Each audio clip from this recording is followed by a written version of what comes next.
exécution avait été retardée par, d'une part, un problème de financement et d'autre part, l'augmentation de plus en plus rapide de la population musulmane. Ce qui fait que tous les plans financiers qu'on pouvait faire étaient toujours insuffisants. Caduques, dépassés. C'est ça, toujours dépassés. Je crois qu'il faut aussi dire que on ne comprend pas cette histoire et cette attitude des autorités politiques françaises si on n'a pas en tête que la République, la Troisième République et même la Seconde, se sont construites sur l'idée que l'Algérie appartenait au territoire français. C'est ce qui reste au fond de la culture révolutionnaire française. Après la perte des conquêtes révolutionnaires, des pertes impériales, qu'est-ce qui reste?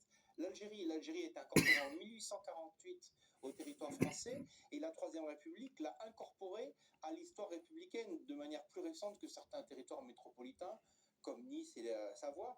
Et donc, si vous voulez, pour les hommes politiques et pour le français de base, qui va à l'école, qui apprend cela à l'école, qui n'a jamais mis les pieds en Algérie, qui n'a aucune connaissance des réalités sociales et économiques en Algérie, l'Algérie, ça fait partie de la France. La France est une république indivisible et donc ça ne se discute pas. C'est très important, ça ne se discute pas. Rien à voir avec les colonies indochinoises voilà. Qui sont à l'autre bout du monde. Il y a une charge émocionnelle autour de l'idée de il y a une histoire, il y a une très longue histoire. C'est ça, mais donc dans la partie la plus éclairée de la classe politique française, il y avait quand même une notion du problème algérien définie essentiellement par le problème économique et démographique musulman. Ce qui fait qu'on pourrait, enfin pour simplifier, attribuer aux Français les plus éclairés l'idée que le problème algérien, c'était un problème essentiellement économique d'abord. Oui. Tandis que chez les militants nationalistes algériens, c'était le contraire. Le problème algérien était un problème essentiellement politique. D'ailleurs, je ne voudrais pas déformer les propos de Mendès France et de Mitterrand, parce que ce que vous dites, ils le disent en 54. Oui, c'est vrai. En novembre 54, ils disent on sera intraitable avec ce qu'ils appellent la sécession. En revanche, il faut faire des réformes économiques et sociales. Le deuxième pan de leur discours, à l'un comme à l'autre, c'est ça.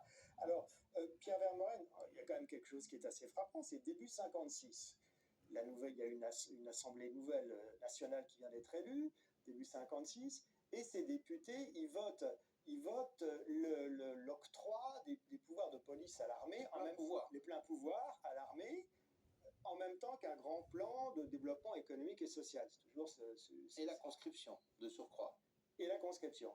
Et donc le fameux envoi du contingent. Et quand on regarde le vote, on est très surpris, parce qu'on voit qu'il y a une majorité encore massive pour, et notamment les députés communistes. C'est un peu contre-intuitif, ils votent encore début 56 pour ces mesures-là.